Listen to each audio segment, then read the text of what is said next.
Hey everyone and welcome back. গত ভিডিওতে আমরা পরিচিত হয়েছিলাম বল্টুর সাথে। বলেছিলাম এই মুহূর্তে বল্টুর মাত্র 4টা ফাংশন রয়েছে। সে শুধু সামনে যেতে পারে, সে পিছে আসতে পারে, সে 90 ডিগ্রি ডানে ঘুরতে পারে এবং 90 ডিগ্রি বামে ঘুরতে পারে। এই 4টি ফাংশন ব্যবহার করে আমরা তাকে পয়েন্ট এ থেকে পয়েন্ট বিতে নিয়ে গিয়েছিলাম এবং এর জন্য যে অ্যালগরিদমটি ব্যবহার করেছিলাম তা ছিল ঠিক এমন: 4 ঘর সামনে যাও, ডানে ঘোরো, 3 ঘর সামনে যাও। ব্যাস, বল্টু এ থেকে বিতে পৌঁছে গেল। আর ভিডিও শেষে আমি আপনাদের একটা অ্যাসাইনমেন্ট দিয়েছিলাম। বল্টুর স্পিড না বাড়িয়ে তাকে আরও দ্রুত এ থেকে বিতে পৌঁছানোর জন্য আর নতুন কী ফাংশন দেওয়া যেতে পারে তা নিয়ে আপনাদের ভাবতে বলেছিলাম। আশা করি আপনারা সবাই অ্যাসাইনমেন্টটা নিয়ে ভেবেছেন এবং দারুণ সব আইডিয়া বের করেছেন। প্রথম ভিডিওর কমেন্ট সেকশনে আমি এমন একটা আইডিয়া পেয়েছি। এফওভি কিং রাবিব সাজেস্ট করেছেন বল্টুর নতুন ফাংশনটা হতে পারে সাইড মুভমেন্ট, অর্থাৎ সরাসরি সাইড বরাবর মুভ করতে পারা। তার এই আইডিয়াটা ইন্টারেস্টিং, তবে এটা করতে হলে বল্টুর সাধারণ চাকার বদলে বিশেষ এক ধরনের চাকার প্রয়োজন হবে। ইউটিউবে যদি আপনারা অমনি ডিরেকশনাল হুইল লিখে সার্চ করেন তাহলে আপনারা এমন চাকার দেখা পেয়ে যাবেন। যদি এই ধরনের চাকা বল্টুর মধ্যেও ইনস্টল করা যায় তাহলে সেও ডানে বামে সরাসরি মুভ করতে পারবে, ফলে তাকে আর ঘোরার জন্য বাড়তি কোনো সময় নষ্ট করতে হবে না। তখন আমাদের অ্যালগরিদমটা হবে অনেকটা এরকম: 4 ঘর সামনে যাও, 3 ঘর ডানে যাও। দেখুন, এই অ্যালগরিদমে আগের চেয়ে একটি ইনস্ট্রাকশন কম। এখানে ডানে ঘোরার জন্য বল্টুকে কোনো ইনস্ট্রাকশনই দিতে হয়নি, ফলে বল্টু আরও দ্রুত এ থেকে বিতে পৌঁছাতে পেরেছে। So thank you Rabib for your suggestion. তবে আমরা এই আইডিয়াটাকে আপাতত স্থগিত রাখব, কারণ এখানে বল্টুর চাকা অর্থাৎ হার্ডওয়্যার চেঞ্জ করে ফেলতে হচ্ছে, কিন্তু আমরা শুধু সফটওয়্যার অর্থাৎ প্রোগ্রামিংয়ের মধ্যে সীমাবদ্ধ থাকতে যাচ্ছি। এখন এই সীমাবদ্ধতার মধ্যে থেকে বল্টুকে আর কোন ফাংশন দিলে সে দ্রুত এ থেকে বিতে পৌঁছাতে পারবে? আচ্ছা ভাবুন তো, আমরা যখন কোনো এক জায়গায় দ্রুত পৌঁছাতে চাই তখন আমরা সাধারণত কি করি? আমরা শর্টকাট খুঁজি, অর্থাৎ এমন একটি পথ বেছে নিই যার দূরত্ব সবচেয়ে কম। বল্টুর ক্ষেত্রেও আমরা ঠিক এটাই করতে পারি। বল্টু যদি কম দূরত্বের পথ অতিক্রম করে তাহলে সে স্বাভাবিকভাবে আরও দ্রুত বিতে পৌঁছে যাবে। এখন বলুন তো, এ থেকে বিতে পৌঁছানোর জন্য সবচেয়ে কম দূরত্বের পথ কোনটা? ওয়েল, এ থেকে বি বরাবর একটা রেখাংশ টানলে যে পথটা পাবো সেটাই হচ্ছে এ থেকে বিতে যাওয়ার সবচেয়ে কম দূরত্বের পথ বা শর্টেস্ট পাথ। বল্টু যদি এই পথটা অনুসরণ করে তাহলে সে এ থেকে বিতে সবচেয়ে কম সময়ে পৌঁছে যাবে। কিন্তু এখানেও একটা সমস্যা রয়েছে। লক্ষ্য করুন, বল্টু এখন সামনের দিকে মুখ করে আছে, কিন্তু তাকে যদি এবি বরাবর যেতে হয় তাহলে প্রথমে ওই পথ বরাবর তাকে ঘুরতে হবে। কিন্তু বল্টু তো 90 ডিগ্রি ছাড়া অন্য কোনো কোণে ঘুরতে পারে না, তাই না? সে কারণে বল্টুকে এমন একটি ফাংশন দিতে হবে যার মাধ্যমে সে যে কোনো কোণে ঘুরতে পারবে। ইনফ্যাক্ট এই সুযোগে আমরা বল্টুর পুরনো ফাংশনগুলো আপডেট করে ফেলব। লক্ষ্য করুন, বল্টুর বর্তমান ফাংশনগুলো মূলত 2 ধরনের: সামনে ও পিছনে চলার ফাংশন, ডানে ও বামে ঘোরার ফাংশন। এখানে কিছু ফাংশন অপ্রয়োজনীয় বা রিডান্ডেন্ট, যেমন সামনে ও পিছনে যাওয়ার জন্য 2টি আলাদা আলাদা ফাংশন না নিয়ে আমরা একটাই ফাংশন নিতে পারি। ধরুন সেই ফাংশনটার নাম দিলাম মুভ। এই মুভ ফাংশনটার কাজ হবে বল্টুকে সামনে বা পেছনে নেওয়া। এখন বল্টু ঠিক কয় ঘর সামনে বা পেছনে যাবে সেটা ফাংশনকে বলে দেওয়ার জন্য এই ফাংশনে একটা প্যারামিটার সেট করতে হবে। ধরুন সেই প্যারামিটারটার নাম দিলাম ডিস্টেন্স। এখন বল্টুর এই নতুন ফাংশনটা ঠিক এভাবে কাজ করবে। আমরা যখন একটা পজিটিভ ভ্যালু যেমন 3 ফাংশনে ইনপুট বা আর্গুমেন্ট হিসেবে দিব তখন বল্টু 3 ঘর সামনে যাবে। কিন্তু আমরা যদি একটা নেগেটিভ ভ্যালু আর্গুমেন্ট হিসেবে দিই যেমন -4, তাহলে সে 4 ঘর পেছনে আসবে। বল্টুর নতুন ফাংশনটি ঠিক এভাবেই কাজ করবে। বাই দ্য ওয়ে, আপনারা খেয়াল করেছেন কিনা জানি না, আমি কিন্তু এখানে 2টা নতুন শব্দ ব্যবহার করেছি: প্যারামিটার এবং আর্গুমেন্ট। ফিউচারে আমরা যখন ফাংশন নিয়ে আলোচনা করব তখন আমরা এই শব্দগুলোর অর্থ বোঝার চেষ্টা করব। এবার ডানে ও বামে ঘোরার ফাংশনগুলোর দিকে নজর দেওয়া যাক।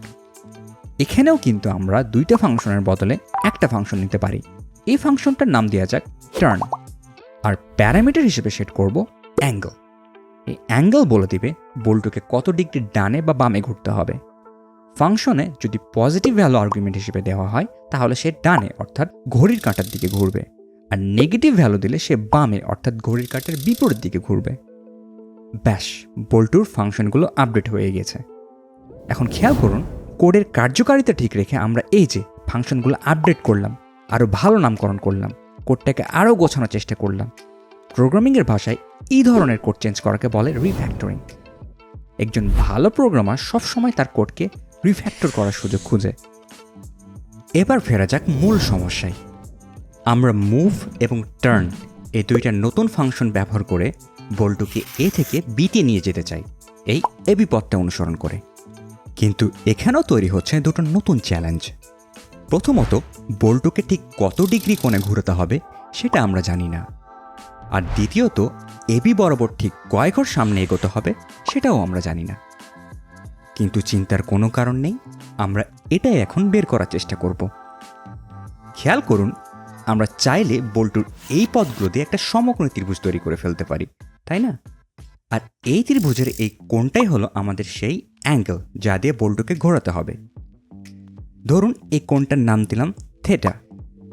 আবার খেয়াল করুন, এই ত্রিভুজের অতিভুজ হচ্ছে এই এবি পথ। আমরা যদি এই অতিভুজের দৈর্ঘ্য বের করতে পারি তাহলে বল্টুকে কয় ঘর সামনে নিতে হবে সেটা আমরা পেয়ে যাব। তাহলে আমাদের মিশন এখন দুটো, এবি পথের দৈর্ঘ্য এবং থেটা কোণের মান বের করা। চলুন প্রথমে এবি এর দৈর্ঘ্যটা বের করে ফেলি।